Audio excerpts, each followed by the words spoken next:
যে চিন্তাটি নিয়ে অজ্ঞান হলো যেন এই চিন্তাটিতে ডুবে রইল। এটাই আমি আপনাদের বলতে চাইছিলাম।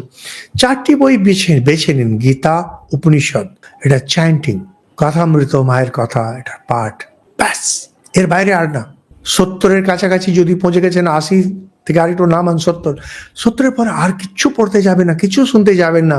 সিনেমা, সিরিয়াল, টেলিভিশন, এগুলো কিচ্ছু না, সমস্ত সব বন্ধ। আর যতটা পারেন জব করবেন, চেয়ারে বসে জব, ঘুরে ঘুরে জব, মন্দিরে বসে জব, নিজে ঠাকুর ঘরে বসে জব, ব্যাস।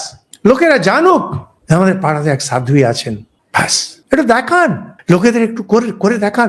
এই যে একটু আগে বললাম অরিন্দম বাবুর কথা, হ্যাঁ, ভদ্রলোক কাউকে দেখানোর জন্য করেন, নিজের আনন্দ, মনের আনন্দে করেছেন, কিন্তু লোকে যাচ্ছে তো দেখতে, সেখান থেকে হয়তো আরো দুজন ইন্সপায়ার্ড হয়ে আরো দুটো কিছু করবে।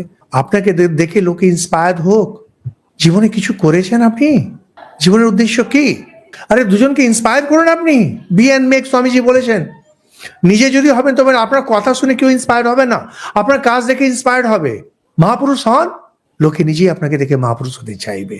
আর শুধু যদি ঠাকুর এই বলেছেন, মা এই বলেছেন, স্বামীজি এই বলেছেন, রবীন্দ্রনাথ এই বলে, কিছু হবে না।